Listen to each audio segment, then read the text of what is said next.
Assalamualaikum warahmatullahi wabarakatuh. Rahayu Rahayu Sagung Dumadi. Runtuhnya Majapahit, sirna ilang kertaning bumi. Bagian pertama.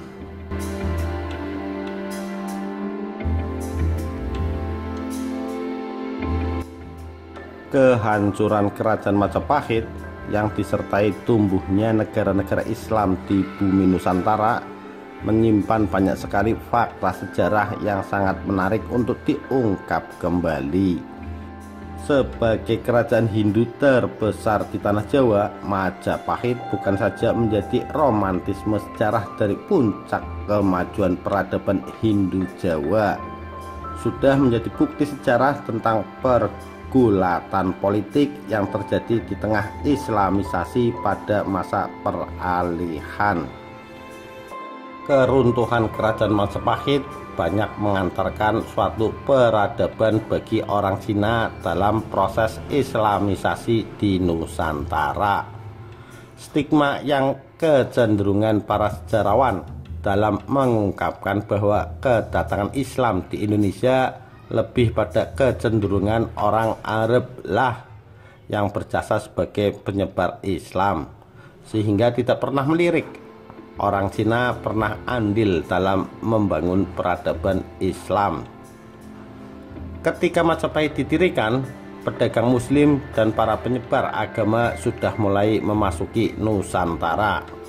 Pada akhir abad ke-14 dan awal abad ke-15, pengaruh Majapahit di seluruh Nusantara mulai berkurang.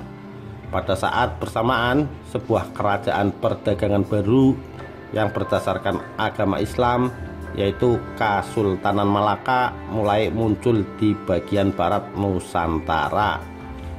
Catatan sejarah dari Cina, Portugis, dan Italia mengindikasikan bahwa telah terjadi perpindahan kekuasaan Majapahit dari tangan penguasa Hindu ke tangan Adipati Unus, penguasa dari Kesultanan Demak, antara tahun 1518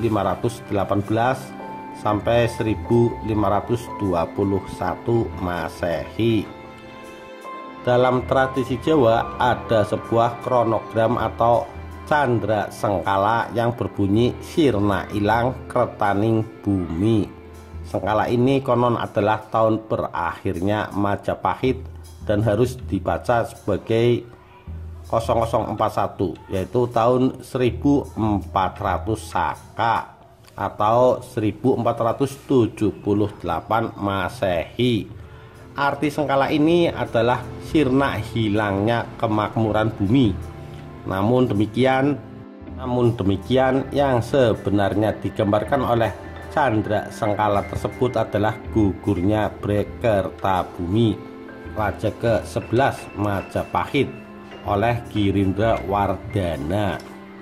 Peristiwa keruntuhan Majapahit yang berpusat di Mojokerto diyakini terjadi tahun 1478. Namun sering diceritakan dalam berbagai versi, antara lain raja terakhir adalah Brawijaya. Ia dikalahkan oleh Raden Patah dari Demak.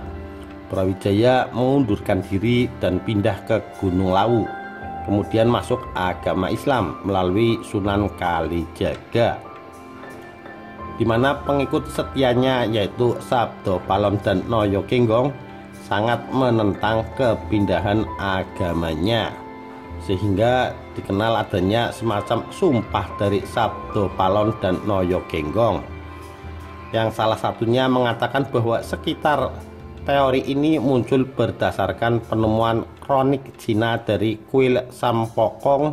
500 tahun kemudian akan tiba waktunya hadirnya kembali agama Budi, yang kalau ditentang akan menjadikan tanah Jawa hancur lebur luluh lantak. Ada pula yang mengisahkan Brawijaya melarikan diri ke Bali. Meskipun teori yang bersumber dari naskah-naskah Babad dan Serat ini uraiannya terkesan tidak masuk akal, namun sangat populer dalam masyarakat Jawa. Raja terakhir adalah Brekertabumi. Ia dikalahkan oleh Girindra Wardana Dyah Rana Wijaya alias Batara Wijaya. Teori ini muncul berdasarkan penemuan prasasti petak yang mengisahkan peperangan antara keluarga Girindra Wardana Dyah melawan Majapahit. Raja terakhir adalah Bre Pandansalas yang dikalahkan oleh anak-anak sang Sinagara. Teori ini muncul karena para raton tidak menyebutkan secara tegas apakah Brekertabumi adalah raja terakhir Majapahit. Selain itu, kalimat sebelumnya juga terkesan ambigu. Apakah yang meninggalkan istana pada tahun 1390 Saka atau 1468 Masehi adalah Pandansalas ataukah anak-anak sang Sinegara? Teori yang menyebut Pandansalas sebagai raja terakhir mengatakan kalau pada tahun 1478 anak-anak sang Sinagara kembali untuk menyerang Majapahit. Jadi menurut teori ini Pandansalas mati dibunuh Brekertabumi dan saudara-saudaranya. Majapahit runtuh tahun 1478 ketika Girindra Wardana memisahkan diri dari Majapahit dan menamakan dirinya sebagai Raja Wilwatikta Daha Janggala Kediri. Tahun peristiwa tersebut ditulis dalam Candra Sangkala yang berbunyi hilang sirna kertaning bumi. Pendapat lain menjelaskan Majapahit runtuh karena diserang oleh Demak yang dipimpin oleh Adipati Unus pada tahun 1522. Kenyataan sejarah kadang-kadang terlalu pahit untuk ditelan dan terlalu pedas dirasakan. Sejarah adalah kaca benggala yang memuat berbagai fakta yang pernah terjadi pada masa silam. Segala hal yang telah tergores dalam kaca sejarah tak lagi bisa terhapus. Orang yang tidak senang mungkin akan berusaha untuk menyelubungi atau melupakannya, tetapi tidak akan mampu melenyapkannya. Orang dapat membuat berbagai macam tafsir, tapi fakta sejarah yang ditafsirkan tak akan berubah. Begitu pula sejarah keruntuhan Majapahit yang diiringi pertumbuhan negara-negara Islam di Nusantara menyimpan banyak sekali fakta sejarah yang menarik diungkit kembali. Sebagai kerajaan tertua di Jawa, Majapahit bukan cuma menjadi romantisme sejarah dari puncak kemajuan peradaban Hindu Jawa, melainkan juga bukti sejarah tentang pergulatan politik yang terjadi di tangan Islamisasi pada masa peralihan menjelang dan sesudah keruntuhannya. Ada beberapa pendapat yang menjelaskan bagaimana kerajaan Majapahit yang begitu besar akhirnya runtuh. Pendapat-pendapat tersebut kami uraikan sebagai berikut. 1.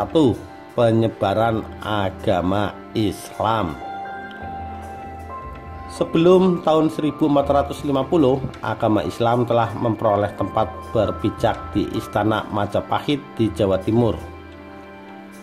Van Leur memperkirakan hal ini ditolong oleh adanya disintegrasi budaya Brahma di India. Surabaya atau Ampel menjadi pusat belajar Islam, dan dari sana para pengusaha Arab yang terkenal meluaskan kekuasaan mereka.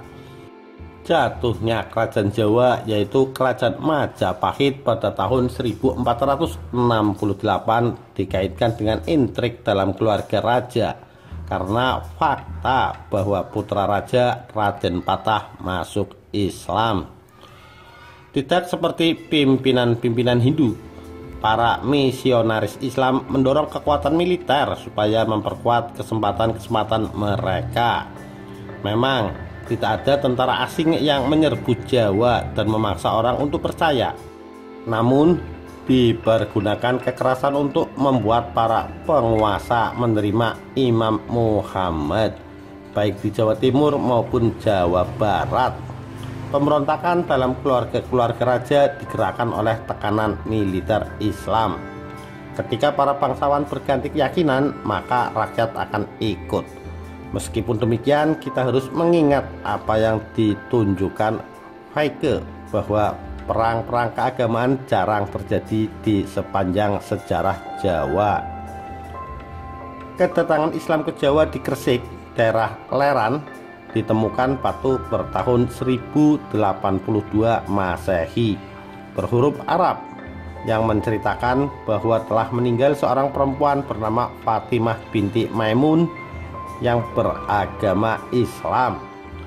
Lalu di sekitar tahun 1350, saat memuncaknya kebesaran Majapahit, di pelabuhan Tuban dan Gresik banyak kedatangan para pedagang Islam dari India dan dari Kerajaan Samudra atau Aceh Utara, yang juga awalnya merupakan bagian dari Majapahit.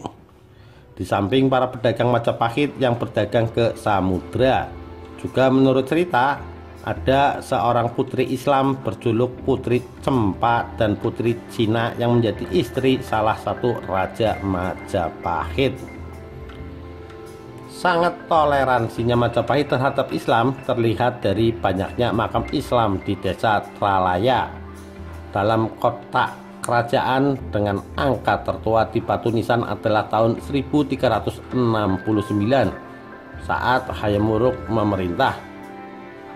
Yang menarik, walau kuburan Islam, tetap bentuk batu nisannya seperti kurawal yang mengingatkan Kala Makara, berangkat tahun huruf Kawi, yang berarti bahwa di abad 14 Islam walau agama baru bagi Majapahit, tetapi sebagai unsur kebudayaan telah diterima masyarakat.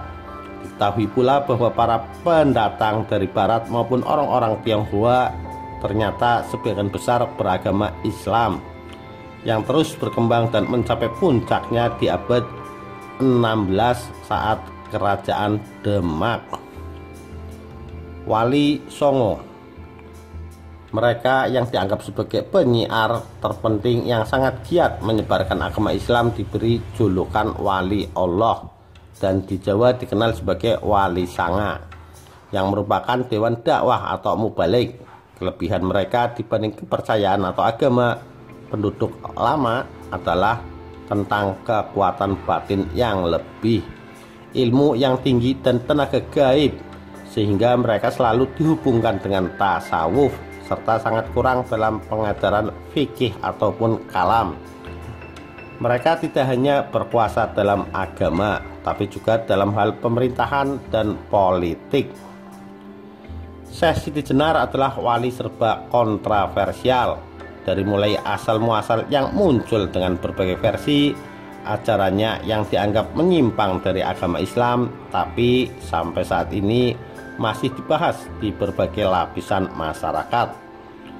Masih ada pengikutnya sampai sekarang.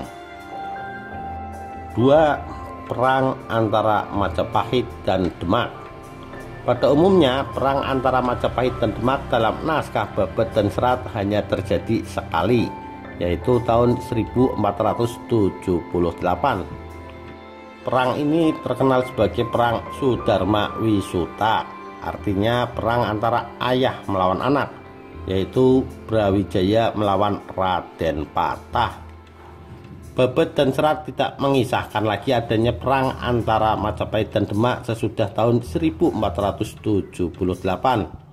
Padahal menurut catatan Portugis dan kronik Cina Kuil Sampokong, perang antara Demak melawan Majapahit terjadi lebih dari satu kali. Dikisahkan pada tahun 1517, Pak Bu Ta'la bekerja sama dengan bangsa asing di Muloksa sehingga mengandung kemarahan Jinbun. Yang dimaksud bangsa asing ini adalah orang-orang Portugis di Malaka. Jinbun pun menyerang Majapahit. Pak Bu Ta'la kalah namun tetap diampuni mengingat istrinya adalah adik Jinbun. Perang ini juga terdapat dalam catatan Portugis. Pasukan Majapahit dipimpin Bupati Tuban bernama Patevira, seorang Muslim. Selain itu, Majapahit juga menyerang Giri Kedaton, sekutu Demak di Gresik. Namun serangan ini gagal, di mana panglimanya akhirnya masuk Islam dengan gelar Kyai Mutalim Jagalpati. Sepeninggal Raden Patah alias Jinbun tahun 1518, Demak dipimpin putranya yang bernama Pangeran Sabrang Lor sampai tahun 1521. Selanjutnya yang naik takhta adalah Sultan Trenggana, adik Pangeran Sabrang Lor. Menurut kronik Cina, pergantian takhta ini dimanfaatkan oleh Pabu Tala untuk kembali bekerja sama dengan Portugis. Perang antara Majapahit dan Demak pun meletus kembali. Perang terjadi pada tahun 1524. Pasukan Demak dipimpin oleh Sunan Gudung, anggota Wali Sanga yang juga menjadi imam Masjid Demak. Dalam pertempuran ini Sunan Ngudung tewas di tangan Raden Kusen, adik kiri Raden Patah yang memihak Majapahit. Perang terakhir terjadi tahun 1527. Pasukan Demak dipimpin Sunan Kudus, putra Sunan Ngudung, yang juga menggantikan kedudukan ayahnya dalam Dewan Wali Sanga dan sebagai imam Masjid Demak. Dalam perang ini Majapahit mengalami kekalahan. Raden Kusen, Adipati Terung, ditawan secara terhormat, mengingat ia juga mertua Sunan Kudus. Menurut kronik Cina, dalam perang tahun 1527 tersebut yang menjadi pemimpin pasukan Demak adalah putra Tung Kalo, ejaan Cina untuk Sultan Trenggana yang bernama Toh Abo. Dari berita di atas diketahui adanya dua tokoh muslim yang memihak Majapahit, yaitu Pate Vira dan Raden Kusen. Nama Vira mungkin ejaan Portugis untuk Wira. Raden Kusen adalah paman Sultan Trenggana, Raja Demak saat itu. Raden Kusen pernah belajar agama Islam pada Sunan Ampel, pemuka Wali Sanga. Dalam perang di atas ia justru memihak Majapahit. Berita ini membuktikan kalau perang antara Demak melawan Majapahit bukanlah perang antara agama Islam melawan Hindu sebagaimana yang sering dibayangkan orang, melainkan perang yang dilandasi kepentingan politik antara Sultan Trenggana melawan Ranawijaya demi memperebutkan kekuasaan atas Pulau Jawa. Menurut kronik Cina, Pak Butala meninggal dunia tahun 1527 sebelum pasukan Demak merebut istana. Peristiwa kekalahan Girindrawardana Dyah Ranawijaya menandai berakhirnya riwayat kerajaan Majapahit. Para pengikutnya yang menolak kekuasaan Demak memilih pindah ke Pulau Bali. 3. Keruntuhan Majapahit versi Serat Darmagantul. Prabu Brawijaya adalah raja terakhir Majapahit dan menikah dengan putri Campa yang beragama Islam. Putri inilah yang membuat Brawijaya tertarik kepada agama Islam. Ketika sedang bersama, sang putri selalu membeberkan keutamaan agama Islam. Ketika dekat sang Prabu, tiada kata lain yang terucap dari putri Campa kecuali kemuliaan agama Islam. Tak lama kemudian datanglah kemenakan putri Campa bernama Sayyid Rahmat. Ia mohon izin menyebarkan ajaran Islam di Majalengka. Sang Prabu mengabulkan. Sayyid Rahmat tinggal di desa Ngampel Denta, Surabaya.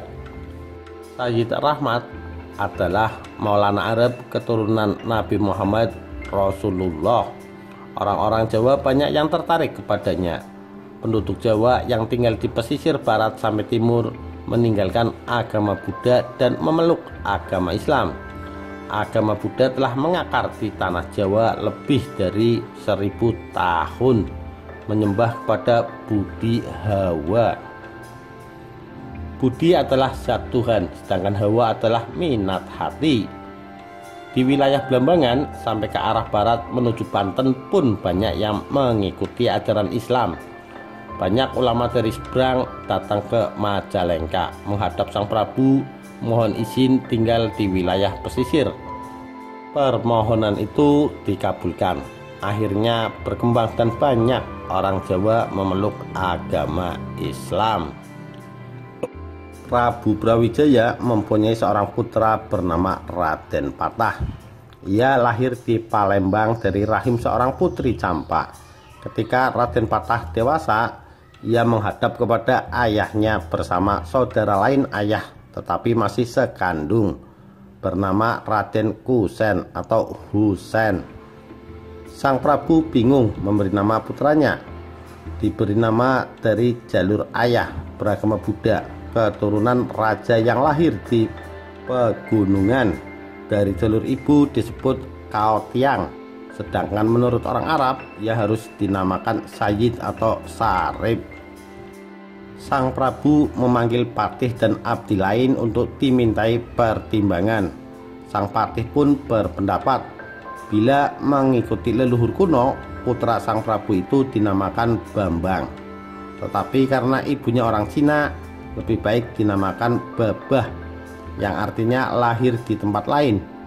Pendapat patih ini disetujui abdi yang lain. Sang Prabu pun berkata kepada seluruh pasukan bahwa putranya diberi nama Babah Patah. Sampai saat ini keturunan pembauran antara Cina dan Jawa disebut Babah. Meski tidak menyukai nama pemberian ayahnya itu, Raden Patah takut untuk menentangnya. Babah Patah kemudian diangkat menjadi bupati di Demak. Ia memimpin para bupati di sepanjang pantai Demak ke barat. Ia dinikahkan dengan cucu Kyai Ageng Ngampel. Babah Patah tinggal di desa Bintara, Demak.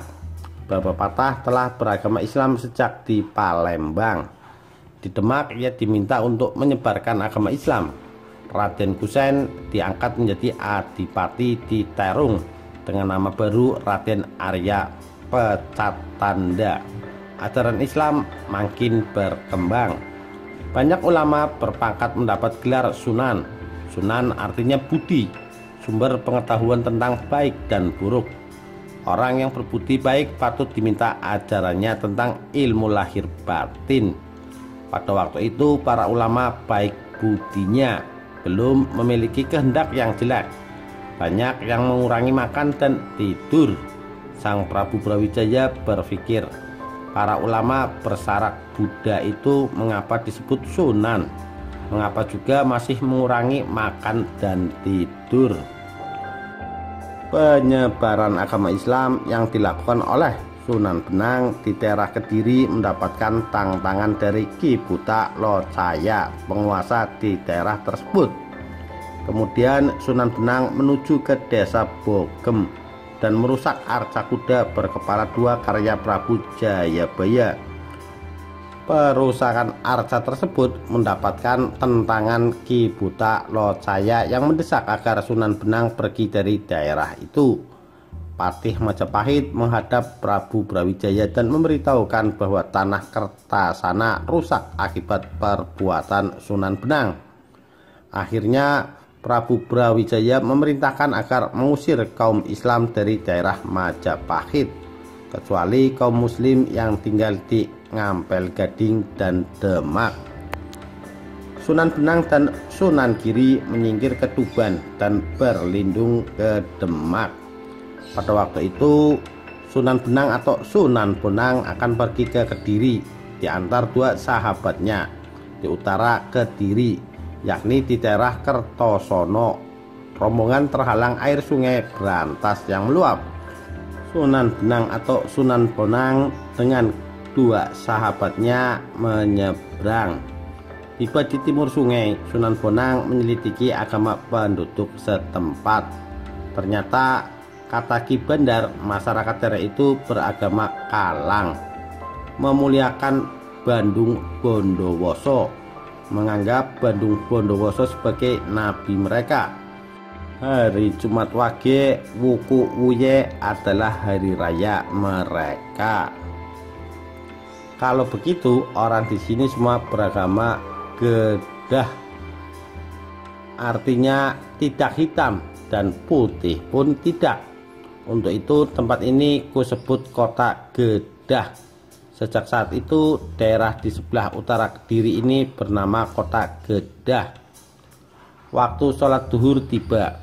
Sunan Benang atau Sunan Bonang ingin mengambil air wudhu. Namun karena sungai banjir dan airnya keruh, maka Sunan Bonang meminta salah satu sahabatnya untuk mencari air simpanan penduduk. Salah satu sahabatnya pergi ke desa untuk mencari air yang dimaksud. Sesampai di desa Patok, ada sebuah rumah. Tak terlihat laki-laki di sini, hanya ada seorang gadis beranjak dewasa sedang menenun. Perawan itu terkejut. Ia menoleh, dilihatnya seorang laki-laki. Ia salah paham, menyangka lelaki itu bermaksud menggodanya. Gadis itu tidak mau memberikan air dan mengusir pemuda tersebut. Pemuda tersebut langsung pergi dan melaporkan kejadian tersebut kepada Sunan Bonang. Mendengar penuturan itu, Sunan Bonang naik pitam. Keluarlah kata-kata keras. Sunan mengutuk tempat itu akan sulit air. Gadis-gadisnya tidak akan mendapat jodoh sebelum usianya tua. Begitu juga dengan kaum jejakannya. Akibat kutukan Sunan Bonang, aliran Sungai Brantas menyusut dan berbelok arah, membanjiri desa-desa, hutan, sawah, dan kebun. Sampai kini daerah Geddah sulit air. Perempuan-perempuannya menjadi perawan tua. Begitu juga kaum laki-lakinya. Sunan Bonang melanjutkan perjalanan ke Kediri. Di daerah ini ada demit atau makhluk halus bernama Nyai Plencing, menempati sumur Tanjung Tani dan sedang dikerumuni anak cucunya. Mereka melapor bahwa ada orang bernama Sunan Bonang suka mengganggu kaum makhluk halus dan menonjolkan kesaktian. Anak cucu Nyai Plencing mengajak Nyai Plencing membalas Sunan Bonang. Caranya dengan meneluh dan menyiksanya sampai mati, agar tidak suka mengganggu orang lagi. Mendengar usul itu, Nyai Plencing langsung menyiapkan pasukan dan berangkat menemui Sunan Bonang. Tetapi anehnya, para makhluk halus tersebut tidak bisa mendekati Sunan Bonang. Badannya terasa panas seperti dibakar. Karena usahanya gagal, Nyai Plencing kemudian pergi ke Kediri menemui rajanya yang bernama Buto Locaya, tinggal di Selabale di kaki Gunung Wilis. Buto Locaya semula adalah patih Raja Sri Jayabaya bernama Kiai Daha. Ia dikenal sebagai cikal bakal Kediri. Ketika Raja Jayabaya memerintah daerah ini, namanya diminta untuk nama negara. Ia diberi nama Buto Locaya dan diangkat patih Prabu Jayabaya. Buto sendiri artinya bodoh, Lo bermakna kamu, dan Caya dapat dipercaya. Bila disambung, maka Buta Locaya mempunyai makna orang bodoh yang dapat dipercaya. Ketika Nyai Plencing datang, Buto Locaya sedang duduk di kursi emas beralas kasur babut dihias bulu merak. Ia sedang ditemani patihnya, Mega Mendung, dan anaknya, Paji Sekti Diguna dan Panji Sari Laut. Ia amat terkejut melihat Nyai Plencing yang datang sambil menangis. Ia melaporkan kerusakan-kerusakan di daerah utara Kediri yang disebabkan ulah orang dari Tuban bernama Sunan Bonang. Nyai Plencing juga memaparkan kesedihan para makhluk halus dan penduduk daerah itu. Mendengar laporan Nyai Plencing, Buta Locaya murka, tubuhnya bagaikan api. Ia memanggil anak cucu dan para jin untuk melawan Sunan Bonang. Para makhluk halus bersiap berangkat, lengkap dengan peralatan perang, mengikuti arus angin. Mereka pun sampai di desa Kukum. Di tempat ini, Buta Locaya menjelma menjadi manusia, berganti nama Kiai Sumbre.